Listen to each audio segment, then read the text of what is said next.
দাদু, দিদা, আমি একদম ঠিক আছি। আমার ওখানে কোনো কষ্ট হচ্ছে না। অদিত্যর সাথে ঠিকঠাক কথা বলে তো মা? ও কোনো দুর্ব্যবহার করে না তো তোর সাথে? আমার কাছে এই বিয়ের কোনো মূল্য নেই।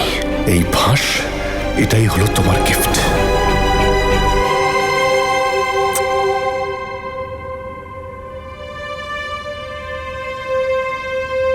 দিদা, অদিত খুব ভালো ছেলে, কিন্তু ওর সাথেও তো অন্যায় হয়েছে বলো। দাদু, আমাদের বিয়েটা তো পরিস্থিতির চাপে পড়ে হয়েছে, আর সঠিক সময় এলে সব ঠিক হয়ে যাবে। আমরা দুজন খুব চেষ্টা করছি একে অপরকে অ্যাকসেপ্ট করে নেওয়ার। আর তুমিই তো বলতে, যারা চেষ্টা করে তারা কোনোদিন হারে না। সেটা তো আমি জানি রে মা। তুই তোর সম্পর্কগুলো টিকিয়ে রাখার জন্য নিজের প্রাণটাও বিসর্জন দিতে দ্বিধা করবি না।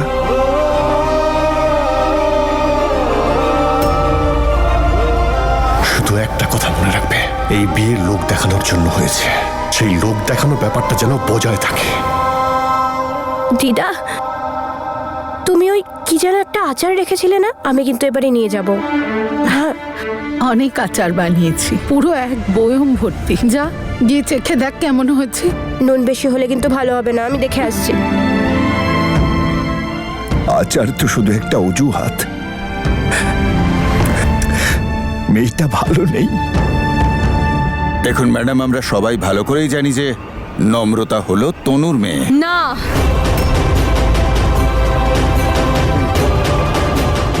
তাহলে আমার হাসি পাচ্ছে রুদ্রশেখর তোমার অবস্থা দেখে। কোথায় তুমি এতদিন ধরে জনতাকে বোকা বানালে, ওদিকে মিস্টার সন্ধু তোমাকে বোকা বানিয়ে দিল।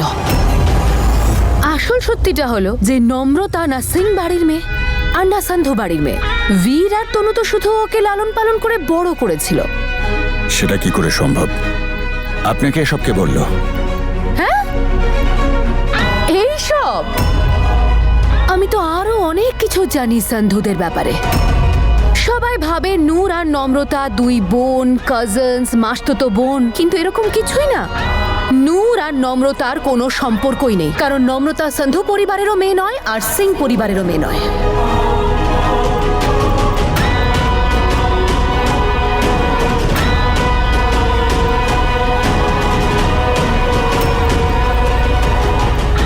হোয়াট? নম্রতা বীর আর তনুর মেয়ে নয়?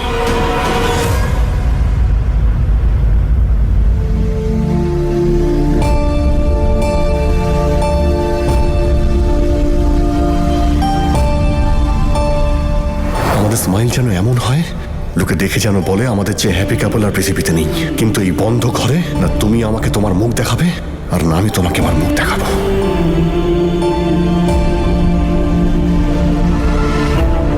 হয়তো আপনি ওনাকে ঠিক করে চেনেন না।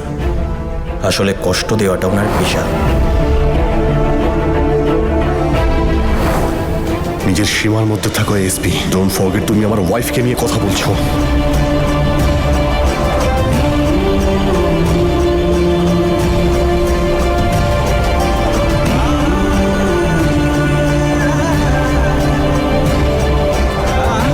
তোর সাথে থাকলে সময় কেটে যায় বুঝতেই পারি না।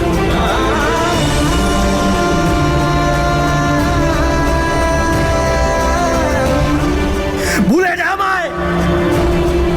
আজ থেকে সব শেষ। তোর আমার ভালোবাসা শেষ।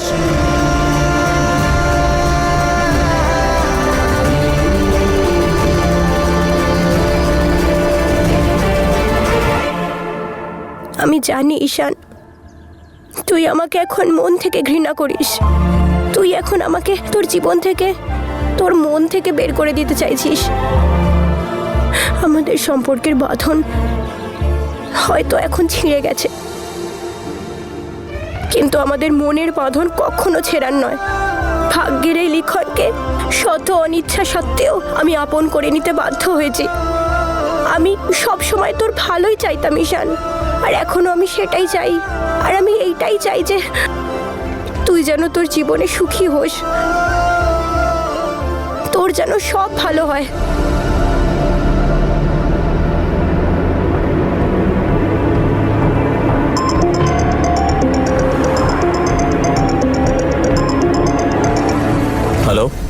হ্যাঁ মা। শোন না ঈশান, মল্লিকা খুব রেগে মেগে বেরিয়ে গেছে। কি? মল্লিকা বেরিয়ে গেছে রেগে মেগে? কোথায়? আমি জানি না, ও তোকে নিয়ে খুবই চিন্তিত ছিল। রাগের মাথায় বলে যাচ্ছিল যে আমি ওকে ছাড়বো না। আমি কিছু বুঝতে পারছি না রে। আমি অনেকবার ফোনে ট্রাই করলাম, ও ফোনও তুলছে না। আমি জানি না ও কোথায় চলে গেছে। মা তুমি একদম চিন্তা করো না, আমি দেখছি। আমি জানি মল্লিকা কোথায় গেছে।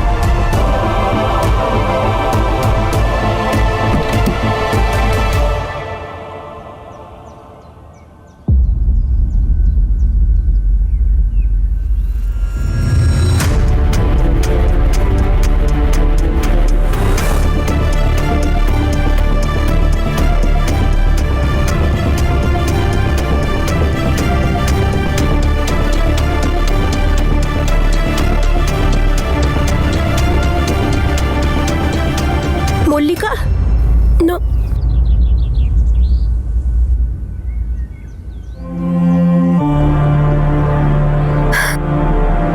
ওয়াও। হ্যালো মিসেস নম্রতা ওরফে অদিতের বউ, কেমন ফিল হচ্ছে আপনার? আমার ঘর, আমার সম্পর্ক, আমার পজিশন সবকিছু ছিনিয়ে নিয়ে আমার হবু বরকে কেড়ে নিয়ে নিজের করে কেমন ফিল হচ্ছে? হ্যাঁ, খুব ভালো লাগছে নিশ্চয়ই। বল বল বল না। অষ্টমঙ্গলা এসেছিস না? ও আচ্ছা, তার মানে বলে দিয়েছিস সব, তাই না? বলেছিস তো সবাইকে যে নিজের বেস্ট ফ্রেন্ডের ফিয়ন্সেকে নিজের ফিয়ন্সে করার জন্য তুই কত নোংরা কাজ করেছিস, কিভাবে সব প্ল্যান করেছিস, একের পর এক মিথ্যে বলেছিস, ঠকিয়েছিস। হ্যাঁ, কি হলো বলিসনি? বলতে পারিসনি সবাইকে না? আরে খুব লজ্জা লাগছিল বুঝি তো? কোনো ব্যাপার না, আমি তোর বেস্ট ফ্রেন্ড না ছিলাম, সরি। কিন্তু সেই খাতিরেই আমি বলছি, দেখাচ্ছে এই ছবিগুলো যেখানে তোর আসল রূপ দেখা যাচ্ছে।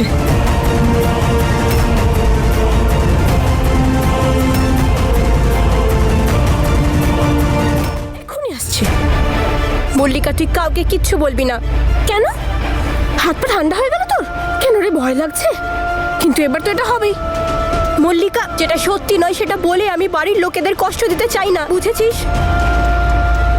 মল্লিকা, আমি জানি তুই কষ্ট পাচ্ছিস, ভেতরে ভেতরে ভেঙে পড়েছিস, কিন্তু তার কারণ আমি নই। তুই লড়তে চাইলে লড়, যত খুশি ঝগড়া কর, যা ইচ্ছা হয় কর। এই কথাগুলো আমি তোকে আমার বাড়ির লোককে বলতে দেব না, কারণ আই রিপিট, এগুলো সত্যি নয়। তুই চল, তুই চল মল্লিকা, তুই চল, তুই আমার সাথে চল, চল আমার সাথে।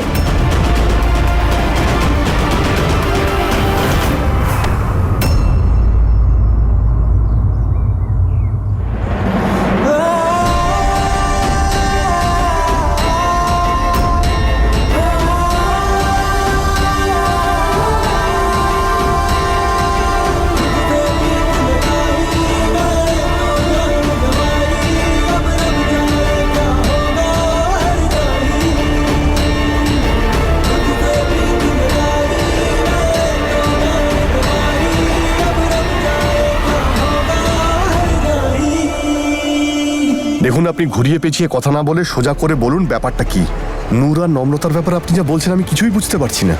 আমরা কি করে বুঝবো আপনি যেটা বলছেন সেটা সত্যি? দেখতে পাচ্ছ রুদ্রশেখর, কোন টোনে কথা বলছে তোমার ছেলে আমার সঙ্গে? আমার মনে হয় তোমার পর যে তোমার উত্তরাধিকারী হতে চলেছে তার নিজের স্ত্রীর আসল পরিচয় জানার কোনো ইচ্ছেই নেই। না জানতে চাইলে আমার জন্যই ভালো। আমি শুধু শুধু কেন আমার মুখটাকে কষ্ট দেব? একেবারে গিয়ে বরং পাবলিকলি ঘোষণা করে দেব, আর তারপর পাবলিকের যা রিয়াকশন হবে যে এ পলিটিশিয়ান মিস্টার অদিতের বউ, তখন আর আমার কিচ্ছু বলার প্রয়োজন হবে না। তুই তোর মুখটাকে বন্ধ রাখ, ওনাকে কথাটা বলতে দে। আপনি বলুন যে নম্রতা কার মেয়ে। বীর আর তনু যদি ওর বাবা মা না হয় তাহলে ওর বাবা মা কে?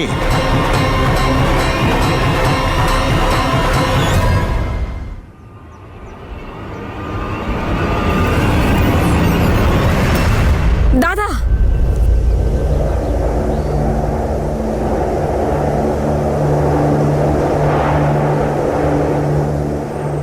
না মল্লিকা, একজনের শাস্তি আরেকজনকে দিতে দেব না তোকে। এতে এদের কি দোষ বল? ওরা তো ওর মতো মিথ্যে বলে লোক ঠকায় না। আজ যদি ওদের আমরা সত্যিটা বলে দিই, ওদেরকে যদি কষ্ট দিই, তাহলে ওর আর আমাদের মধ্যে কি তফাৎ? আমরা কাউকে কষ্ট দেবো না, কারণ মন যখন ভাঙে না, খুব কষ্ট হয়। এই কথাটা আমরা জানি। আমরা সেটা করবো না যেটা ও করেছে।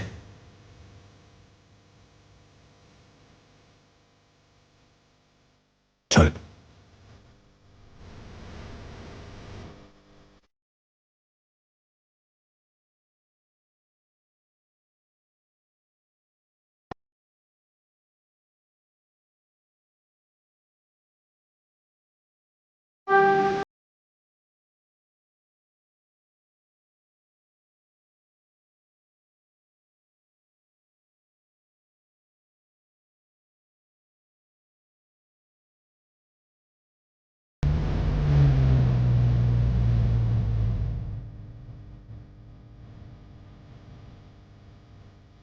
হে উপরওয়ালা, তুমি তো সব জানো।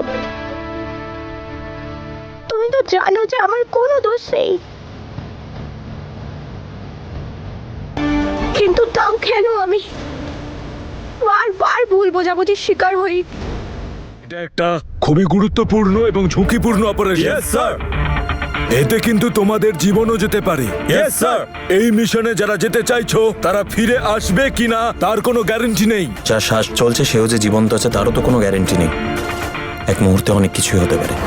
সময়, পরিস্থিতি সব বদলাতে পারে। বেঁচে থাকার কারণ যখন নেই, প্রাণ যাওয়ার ভয় নেই স্যার। আমি প্রমিস করছি স্যার, এএসপি ঈশান এই মিশন কমপ্লিট করবেই। That's like a fighter. তোমাদের সাথে কালকে দেখা হচ্ছে। Yes sir. চলো যাই। স্যারের তো বিশাল চাহিদা দেখছি মিশনে যাওয়ার। যখন জীবনই থাকবে না তখন মেডেলের কি হবে? এই এক মিনিট, তোমার মনে হচ্ছে সব মেডেলের জন্য করছি?